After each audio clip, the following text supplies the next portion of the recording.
Pernah gak sih kalian ngerasa hidup itu gak adil? Misalnya, teman kerja yang malas-malas naik jabatan, orang baik malas sering kena masalah, atau kita udah usaha mati-matian, tapi hasilnya kalah sama orang yang punya orang dalam. Nah menariknya, rasa ini gak adil ternyata udah ada sejak ribuan tahun lalu. Dari zaman kerjaan kuno, filsuf Yunani, agama-agama besar, sampai era media sosial sekarang, selalu ribut soal satu hal. Apa sebenarnya yang dimaksud dengan keadilan? Dan lucunya, semua orang pengen diperlakukan adil. Tapi definisi adil tiap orang sering beda-beda. Di video ini, kita bakal ngebahas keadilan dari berbagai sisi, dari sejarah, filsafat, hukum, agama, ekonomi, psikologi, bahkan sampai kehidupan sehari-hari. Kenapa manusia butuh keadilan? Kenapa hukum sering terasa nggak adil? Apakah dunia memang pada dasarnya tidak adil? Dan pertanyaan paling penting, apakah keadilan itu benar-benar ada atau cuman konsep buatan manusia?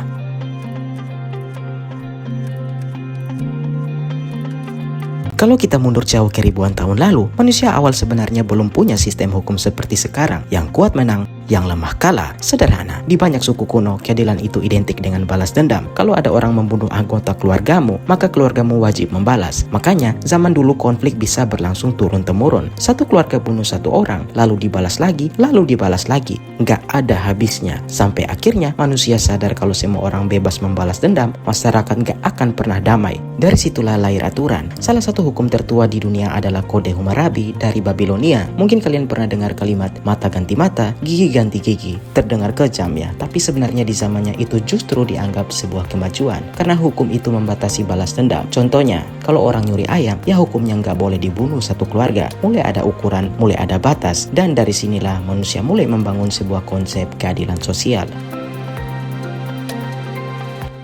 Lalu datanglah para filsuf Yunani dan mereka mulai mempertanyakan sesuatu yang lebih dalam. Adil itu sebenarnya apa? Sokrates percaya bahwa keadilan berkaitan dengan moral manusia. Menurut dia, orang yang benar-benar bijaksana pasti akan bertindak adil. Muridnya Plato punya pandangan menarik. Dia bilang, masyarakat itu seperti tubuh manusia. Kalau semua bagian menjalankan tugasnya dengan benar, maka terciptalah keadilan. Jadi, menurut Plato, keadilan bukan berarti semua orang sama, tapi semua orang berada di posisi yang tepat. Lalu ada Aristoteles. Nah, dia membagi keadilan jadi dua, keadilan distributif dan keadilan korektif. Bahasa gampangnya, yang satu soal pembagian hak dan sumber daya, yang satu soal memperbaiki kesalahan. Contohnya, kalau negara bagi bantuan sosial secara merata, itu distributif. Kalau pengadilan menghukum penipu, itu korektif. Dan menariknya, pemikiran mereka ribuan tahun lalu masih dipakai sampai sekarang.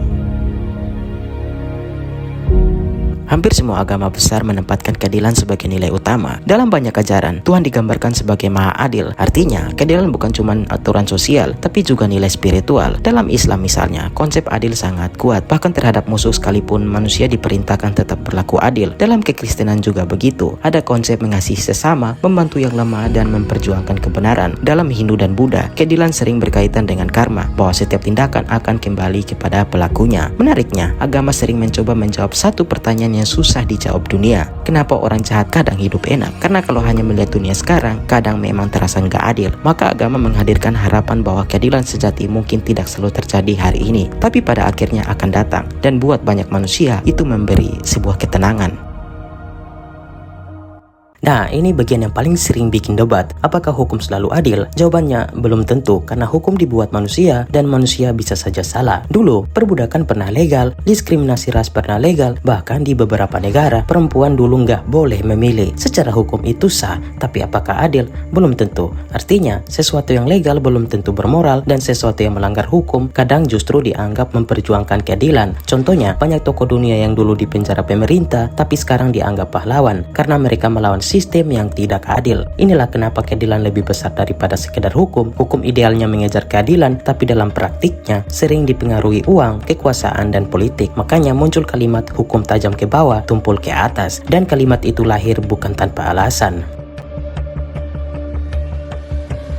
Sekarang kita masuk ke pertanyaan modern. Apakah semua orang harus punya hasil yang sama? Nah, disinilah perdebatan besar dimulai. Ada yang bilang kalau semua orang kerja keras, ya hasilnya beda-beda, yaitu wajar. Tapi ada juga yang bilang, masalahnya tidak semua orang memulai dari garis start yang sama. Ada anak lahir dari keluarga kaya, ada yang lahir di daerah tanpa akses pendidikan, ada yang punya koneksi, ada yang harus berjuang sendirian. Jadi, pertanyaannya, kalau kesempatan awalnya aja beda, bisakah hasil akhirnya benar-benar disebut adil? Ini yang jadi pembahasan besar dalam ekonomi ekonomi dan politik modern. Bantuan sosial, upah minimum, pendidikan gratis, semua itu sebenarnya berkaitan dengan satu pertanyaan. Sejauh mana negara harus menciptakan keadilan? Terlalu bebas bisa bikin kesenjangan ekstrim, terlalu dikontrol bisa mematikan kebebasan, dan sampai hari ini dunia belum menemukan jawaban sempurna. Yang menarik, rasa keadilan ternyata sudah ada sejak kecil. Bahkan penelitian menunjukkan anak-anak bisa marah ketika pembagian dianggap tidak adil. Lucunya lagi, manusia sering lebih peduli pada perbandingan daripada jumlah sebenarnya. Contoh, kalau kalian digaji 5 juta, mungkin kalian senang. Tapi begitu tahu teman kerja dapat 8 juta untuk kerjaan yang sama, langsung terasa tidak adil. Padahal jumlah uang kalian sama seperti sebelumnya. Artinya, keadilan dalam otak manusia sangat berkaitan dengan perasaan sosial. Kita membandingkan diri dengan orang lain terus-menerus. Makanya media sosial kadang bikin orang merasa hidupnya gak adil, karena tiap hari kita melihat highlight kehidupan orang lain padahal kita gak lihat penderitaan di balik layar mereka. Jadi, apakah dunia ini adil? Mungkin jawabannya tidak selalu. Kadang orang baik menderita, kadang orang curang menang, kadang usaha keras tidak langsung dibalas hasil yang bagus, dan itu realita. Tapi justru karena dunia tidak otomatis adil, manusia terus berusaha menciptakan keadilan lewat hukum, pendidikan, empati, dan keberanian melawan ketidakadilan. Keadilan mungkin bukan sesuatu yang sudah jadi, tapi sesuatu yang harus terus diperjuangkan. Dan mungkin ukuran paling penting dari sebuah masyarakat bukan seberapa kaya mereka, tapi seberapa adil mereka memperlakukan manusia lain. Karena pada akhirnya semua orang ingin didengar, semua orang ingin dihargai, dan semua orang ingin diperlakukan dengan layak. Itulah kenapa pembahasan tentang keadilan tidak akan pernah selesai. Kalau menurut kalian, apa pengalaman paling gak adil yang pernah kalian rasakan?